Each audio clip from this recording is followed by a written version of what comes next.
আমি যখন আমার স্বামীর সাথে নতুন জীবনের যাত্রা শুরু করলাম, তখন থেকেই দেখলাম তিনি কখনো আমার প্রতি কোনো আগ্রহ দেখাননি। প্রতিদিন তার কাছ থেকে একটু ভালোবাসা পাওয়ার অপেক্ষায় থাকতাম, কিন্তু সেটা কখনই পাইনি।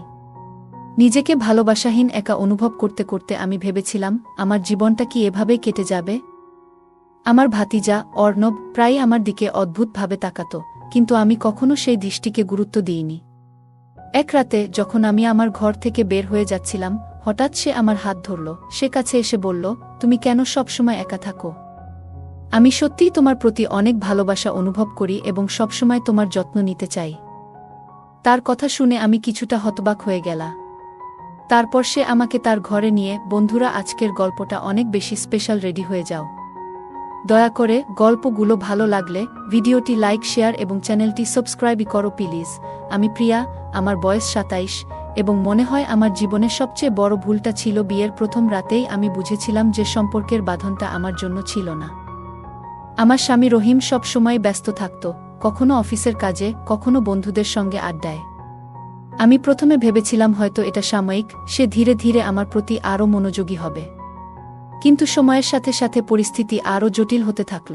যে রহিমকে প্রথম দেখেছিলাম, তার ব্যক্তিত্ব আর মেধা আমাকে মুগ্ধ করেছিল। মনে হয়েছিল সে আমার জীবনের সেরা সঙ্গী হবে। কিন্তু বিয়ের পর যেন সে একদম অন্যরকম হয়ে গেল। আমি বিষয়টা বোঝার চেষ্টা করলাম। একদিন সাহস করে, যখন রহিম বাড়িতে ছিল, আমি তার কাছে জানতে চাইলাম, আমাদের মধ্যে কি কিছু সমস্যা হচ্ছে? তুমি কেন এত দূরে থাকো? আমার স্বামী বলল, আমি কাজে খুব ব্যস্ত। তোমাকে এটা বুঝতে হবে। তার এই উত্তর আমাকে আরও বিভ্রান্ত করে দিল। আমার মনে চলতে থাকা সন্দেহের জট খোলার জন্য আমি ভাবলাম, আমার শাশুড়ির সাথে কথা বলি। কিন্তু আবার ভয় হলো, যদি সে আমাকে ভুল বোঝে। আমার স্বামী সবসময় আমার পাশে ছিল, কিন্তু আমাদের সম্পর্কের ঘনিষ্ঠতার অভাব ছিল। এই শূন্যতার কারণে আমি অজান্তেই আমার স্বামীর বড় বোনের ছেলে অর্ণব এর দিকে আকর্ষণ অনুভব করতে শুরু করলাম। অর্ণব আমাদের বাড়িতে থাকার সময় মাত্র 21 বছর বয়সী ছিল, কিন্তু তার ব্যক্তিত্ব এবং সৌন্দর্য আমার দৃষ্টি আকর্ষণ করত। তার সহজ হাসি, মিষ্টি কথা এবং ব্যবহার সবই আমাকে তার দিকে টানত। একদিন অর্ণব আমার কাছে এসে বলল, ভাবি, তোমাকে একটু মন খারাপ মনে হচ্ছে। তার কথার আন্তরিকতা আমার মন ছুঁয়ে গেল। আমি হেসে বললাম, সব ঠিক আছে, একটু ক্লান্ত। তখন সে বলল, আপনার যদি কারো সাথে খোলামেলা কথা বলার প্রয়োজন হয়, আমি কিন্তু আছি। তার এই কথায় আমার মনে কিছুটা স্বস্তি এলো। বিয়ের কয়েক মাস পরে আমার মনে হচ্ছিল জীবনের এই স্তরে আমি একা হয়ে গিয়েছি, কারণ আমাদের বিয়ের 7 মাস পরেও আমার স্বামী আমাকে কাছাকাছি আনতে পারেনি। একদিন অর্ণব বাড়িতে ছিল, আমি তাকে ঘরের কোথাও দেখতে পেলাম না। সে হঠাৎ এসে বলল, কেমন আছেন চাচি? সদ্য বিবাহিত জীবন কেমন চলছে? আমি বললাম, 7 মাস হয়ে গেছে, তাই নতুনত্ব আর নেই। অর্ণব এমন একজন ছিল যার জীবনটা বেশ রোমান্টিক ছিল, আর আমি সেটা জানতাম। পরের দিন রাতে আমার শাশুড়ি আমাকে হলুদ মিশানো দুধ দিতে বললেন। তিনি বললেন, অর্ণবের জন্য এটি নিয়ে যেতে। আমি তা নিয়ে যখন তার রুমে ঢুকলাম, দেখলাম অর্ণব আয়নার সামনে দাঁড়িয়ে নিজেকে ঠিকঠাক করছিল। তাকে দেখে আমি একটু অবাক হয়েছিলাম। অর্ণব হেসে বলল, চাচি, আমি তোমাকে বিরক্ত করতে চাই না। তুমি যদি কখনো কথা বলতে চাও, আমি এখানে আছি। অর্ণবের কথা শুনে আমার মুখে একটু হাসি ফুটে উঠল, কারণ সে তার চাচির স্বভাব বেশ ভালোভাবেই জানত। আমি জিজ্ঞেস করলাম, কি হয়েছে আজ তোমার? অর্ণব হেসে বলল, স্রেফ একটু ঠান্ডা লেগেছে। ঠান্ডা পানি আর ঠান্ডা পানীয় খাওয়ার পর থেকেই কিছু গরম জিনিস খেলে ভালো লাগবে। অর্ণব তখনও শার্ট না পরেছিল, আর সেটা দেখে সে হেসে বলল, চাচি, আপনি কেন এভাবে চোখ নিচু করে আছেন? আমি মুচকি হেসে বললাম, তুমি একটু খোলামেলা আছো, তাই তোমার সামনে কিছুটা অস্বস্তি লাগছে। আগে শার্ট পরে নাও, তারপরই আমরা স্বাভাবিকভাবে কথা বলবো। সে শার্ট পরে নিল এবং তারপর আমাদের কথোপকথন স্বাভাবিকভাবে চলতে লাগলো। তার সাথে গল্প করতে করতে প্রায় আধা ঘন্টা কেটে গেল। আমি বললাম, এই হলুদ মিশানো দুধটা তাড়াতাড়ি খেয়ে ফেলো, না হলে ঠান্ডা হয়ে যাবে। অর্ণব একটু মজা করে বলল, চাচি, তুমি এত তাড়াহুড়ো করো কেন? আমার মনে হয় তুমি আমার কথায় একদমই পাত্তা দিচ্ছ না। আমি হেসে বললাম, তোমার চাচা আমাকে ডাকছেন, তাই আমি যাচ্ছি। সেই রাতে আমি যখন আমার রুমে ফিরে এলাম, দেখলাম আমার স্বামী আগেই ঘুমিয়ে পড়েছে। আমরা একই ঘরে থাকলেও আমি মেঝেতে ঘুমাতাম আর তিনি বিছানা। মাঝে মাঝে মনে হতো আমি সত্যিই কি সঠিক সিদ্ধান্ত নিয়েছিলাম তাকে বিয়ে করার? মধ্যরাতে হঠাৎ মনে হলো যেন কেউ আমাদের ঘরের ভেতর থেকে দেখছে। কিন্তু বাইরে এত অন্ধকার ছিল যে আমি কিছুই দেখতে পারলাম না। সেদিন রাতে ঘটনাটি উপেক্ষা করে আমি পরের দিন সকালে কাজে মন দিলাম। রান্নাঘরে কাজ করছিলাম, হঠাৎ দেখি অর্ণব পেছনে দাঁড়িয়ে। আমি অবাক হয়ে বললাম, অর্ণব, এটা কি ধরনের মজা করছো? ভুলে যেও না, আমি তোমার চাচি। নিজেকে একটু শান্ত রাখো। অর্ণব মৃদু হাসি দিয়ে বলল, আমি শুধু একটু মজা করতে চেয়েছিলাম চাচি। জানতাম না যে তুমি এতটা রেগে যাবে। যদিও আমি রেগেছিলাম, তবুও সে আমার সাথে খুব শান্তভাবে কথা বলল। তার সহজ হাসিতে বোঝা গেল সে কেবল একটু মজা করতে চেয়েছিল। তারপর সে বলল, চাচি, সন্ধ্যায় আমরা বাইরে একটু হাঁটতে যাই কি?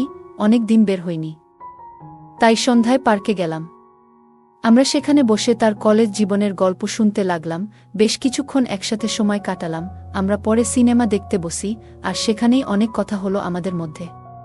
অর্ণবের কথায় কিছুটা প্রশান্তি খুঁজে পেলাম। আমি নিজেই ভাবছিলাম, কেন আমার স্বামী এমন আচরণ করে না? কখনো কখনো মনে হতো হয়তো আমার স্বামীও একদিন এমন হবে। কিন্তু আমার মা-বাবা আগেই বলেছিল সব কিছু সময় নেবে। তারা বলেছিলেন স্বামী স্ত্রীর সম্পর্ক গড়ে উঠতে সময় লাগে, কিন্তু এতদিনেও তার কোনো পরিবর্তন হয়নি। আমার জীবন যেন অশান্তিতে ভরে যাচ্ছিল, কিন্তু আমার স্বামী কখনো এই বিষয়ে কোনো গুরুত্বই দিলেন না। আমারও স্বপ্ন ছিল, আশা ছিল যে ভালোবাসা পাব, যত্ন পাব। কিন্তু একটি সম্পর্ক যদি সেই ভালোবাসা না পায়, তখন জীবনটা ফিকে হয়ে যায়। সেই সন্ধ্যায় যখন আমি পূজার প্রদীপ জ্বালাচ্ছিলাম, হঠাৎ প্রবল বাতাস এসে প্রদীপ নিভিয়ে দিল। জানালা খোলা ছিল, তাই বাতাস ঢুকে প্রদীপটি নিভে গেল। অর্ণব তখন বলল, চাচি, আপনি কি আজ কোনো কিছু নিয়ে ভাবছিলেন? তার কথায় আমি চুপ করে রইলাম, আবার প্রদীপটি জ্বালালাম। নিজে নিজে ভাবলাম হয়তো বাতাসের কারণেই এমনটা হলো। অর্ণবের চোখে ছিল একটি প্রশ্ন, যেন সে কিছু বলতে চাইছিল, তবে আমি তখনও তার ইঙ্গিত বুঝতে পারিনি। আমি পরের সপ্তাহের কাজগুলো নিয়ে ভাবছিলাম এবং নিজের রুমে চলে এলাম। কিছুক্ষণ পর বুঝতে পারলাম আমার পিরিয়ড শুরু হয়েছে, কিন্তু দুর্ভাগ্যবশত ঘরে কোনো স্যানিটারি প্যাড ছিল না। আমার স্বামী তখনও বাড়িতে ছিলেন না, তাই আমি নিজেই মেডিকেল স্টোরে যেতে বাধ্য হলাম। মেডিকেল থেকে যখন স্যানিটারি প্যাড নিয়ে ফিরছিলাম, হঠাৎ শুনলাম কেউ বলছে, তুমি জানলে না যে তোমার পিরিয়ড শুরু হয়েছে? এসব কথা আমার শাশুড়ি বলছিল অনেক রাগ হয়ে। কারণ আমি এই অবস্থায় পূজার প্রদীপ জ্বালিয়েছিলাম আর পূজা করেছিলাম। আমি অবাক হয়ে গেলাম, কারণ সত্যিই তখন আমি তা জানতাম না।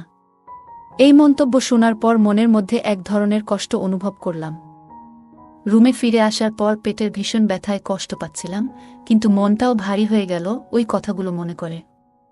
আমার চোখ থেকে অজান্তেই জল গড়িয়ে পড়ছিল। কিছুক্ষণ পর আমার স্বামী বাড়িতে ফিরল। আমি আশা করছিলাম সে আমাকে কিছুটা সান্ত্বনা দেবে, কিন্তু সে কোনো কথা না বলে ছাদে চলে গেল। তবে অর্ণব এ সময়ে তার দাদিকে বুঝিয়ে বলল, দাদি, এমন সময় দুঃখ না দিয়ে বরং তাদের পাশে থাকা উচিত। অর্ণব এর কথাগুলো শুনে আমি অবাক হলাম, কারণ তার কণ্ঠে ছিল সত্যিকারের উদ্বেগ। তার আন্তরিক কথাগুলো আমাকে কিছুটা শান্তি এনে দিল।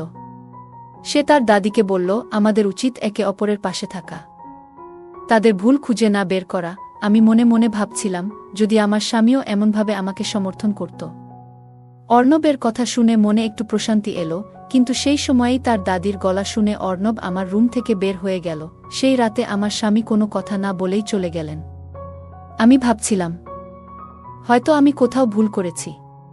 গভীর রাতে যখন আমি বাইরে বসেছিলাম, হঠাৎ অর্ণব আমার কান্নার আওয়াজ শুনে তার রুম থেকে বেরিয়ে এলো। সে আমার হাত ধরে তার রুমে নিয়ে গেল এবং আমাকে শান্তভাবে তার বিছানায় বসাতল।